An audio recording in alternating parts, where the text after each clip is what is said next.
What's an NSFW fact about history that we don't get to hear too often? All the documentaries you see about hieroglyphs in ancient Egypt neatly avoid showing you the fertility rites where the pharaoh's phallus is inseminating the land. Edit. Thanks for the C guys. From the 13th to the 15th of February the Romans celebrated Lupercalia, Roman precursor of Valentine's Day, which was a festival of love and fertility. Priests would sacrifice a goat and then cut the goat skin into pieces. Part of this they would wear on their heads, and other parts were cut into thongs. The men would then run around the city of Rome naked, hitting as many women with these thongs as they possibly could. Being hid would help with pregnancy or becoming pregnant. So depending on what they wanted, the women would either deliberately stand in the way of the men, or try to run away, while pretty much everyone was naked. In another part of the festivities men would draw names of women from a jar and the goal was that they'd stay together for the duration of the festival. This would often result in a lot of, intercourse. And sometimes people actually fell in love and got married after they met during Lupercalia. We really watered that tradition down. King Tut's first wife was his half-sister, but she also may have been his full sister and even at one point may have been his stepmother. If you think that's bad, which it is, look into the Ptolemy family. Tree isn't the right word. More pretzel. Less pretzel. More wicker basket. Read about Captain Cook. He discovered Hawaii. They docked offshore right at harvest time. The natives thought they were fertility gods and sent their women in canoes to the ship. The crew had a blast year after year until the natives figured out what was happening. The deadliest female serial killer in US history had murdered 35 people with an axe by the time she was 18 years old. The dildo was created almost 1500 years before the wheel. Priorities. When Jadwiga, the king of Poland, medieval Poland referred to every ruler as king regardless of gender, was considering a marriage proposal from the Grand Duke of Lithuania. A chief concern among her court was that said duke was rumored to have massive genitals to the point that they would kill his wife on their wedding night. Two of her counselors volunteered to travel to Lithuania to try and discover the truth of these rumors, which naturally meant they would watch the duke as he bathed.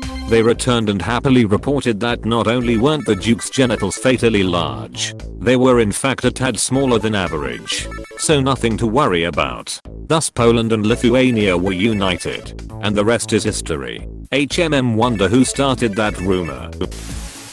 1984. During the Iraq/Iran war, Iraqi forces had laid hundreds of exposed electrical wires in the Majnoon marshes which they knew the Iranians had to cross. Those wires were all snaked together and connected to large electrical generators. When Iran attempted to cross the marsh with boats, Iraq used just enough concentrated artillery to force the Iran soldiers out of the boats and walk through the marshland. As soon as that happened, the Iraqis fired up their generators and electrocuted thousands of Iranian soldiers in an instant. That's not the worst part. The Iraqis then sent in a road building detail and collected all of the Iranian dead and stacked the bodies like cordwood, 5 corpses high and 5 across, covering them with lime and then a bunch of sand. They used the Iranian dead to build a road for their trucks to cross the marshlands. The sheer hatred, madness and precision needed to pull this operation off, as well as carry it through, is just horrific to think about. Good old Saddam Hussein. You could have a list of atrocities just from him and his kids. Witches were more often mutilated than actually burned. Fun fact, none of the witches at Salem were burned at the stake. All were hanged, and one man was crushed with stones. Burning was more of a European thing. Hangings were all the rage here in the colonies. A fake. Even in Europe most were tortured to death, and are hanged, and then burned. Not sure if anyone else mentioned it, but when at a Salvador Dali museum, they mentioned that he had a res fetish. He was alienated from a lot of the modernist movement and even kicked out of some art society he was in, because they found out, and I'm not talking anal, I'm talking literal 2 girls 1 cup fecal stuff. Lol. If I remember correctly, he also ran a pseudoscientific study on the number of creases in a woman's anus. I don't remember the numbers exactly, but he found it to be a window of only 2 or 3, like 24 to 27 or something. Edit, on occasions. He would ask female visitors to sit on a bed of moist clay with their buttocks parted in order to take an impression of their orifices. He would subsequently frame the impressions, adding the names of the ladies in question. Supposedly, and this again demonstrates Dallas' tirelessly investigative cast of mind, the anus has 35 or 37 little creases which are as unique as fingerprints. He regretted that he could not account for the variation in number, but noted that it had nothing to do with social class, and that 35s were as likely to be found among the aristocracy as among the working classes. Only the backsides of identical twins had exactly the same pattern and number of creases. He conducted experiments to substantiate his claim, and made the impressions of twins behinds into candelabra. Okay, so his madness actually made a surprisingly interesting discovery, because knowing that identical twins also share completely identical buttholes is beyond hilarious. In ancient Egypt, soldiers proved their battle prowess by presenting the severed penises of their slaughtered enemies. Traditionally, severed hands were presented, but in 1182 BC, Libyans and other allies invaded Egypt and were defeated by the army of Ramesses III, and Ramesses suspected that some soldiers were claiming extra credit by presenting the hands of women as well as the male soldiers, so he demanded penises instead. His victory inscriptions mention 535 foreskins and hands, and has images of the piles of the body parts at the Medinet Habu mortuary temple. In ancient Egypt they held a fertility festival each year, and at this festival it was the pharaoh's responsibility to strip down and jerk off into the Nile. Should also mention that once the pharaoh had finished, men in the crowd were encouraged to step forward and join in.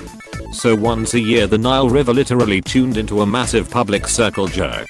According to their mythology, the Nile was created when one of the gods jerked off. It's a river of God's spudge, similar to Milky Way. According to Greek mythology, it was created when Hera was breastfeeding Hercules. Apparently, he was a nip biter and clamped down so hard, she had to violently pull him off her tea and accidentally squirted her milk around. Some context, yes. For all of you who are confused, because Hera hated Hercules, Zeus sneaked up on Hera when she was asleep and allowed Hercules to suck on her breast, hoping that her breast milk would give him godlike powers. Hera woke up because he was biting her nipple, and she violently pushed him off, squirting the milk. 2. As if Zeus fucked my inbox itself. RIP inbox. How about the time that NASA funded a study about dolphin communication that ended with one researcher giving a dolphin that was high on LSD a hand job? Didn't it fall in love with the woman? Then when the research was stopped, the dolphin committed suicide by swimming to the bottom of the tank and not coming back up. That's what I've heard. From the article, I got that phone call from John Lilly. She recalls, John called me himself to tell me. He said Peter had committed suicide. Rico Berry corroborates the use of this word. Dolphins are not automatic air breathers like we are. He explains. Every breath is a conscious effort. If life becomes too unbearable, the dolphins just take a breath, and they sink to the bottom. They don't take the next breath. Andy Williamson puts Peter's death down to a broken heart, brought on by a separation from Lovett that he didn't understand. Margaret could rationalize it, but when she left, could Peter? Here's the love of his life gone.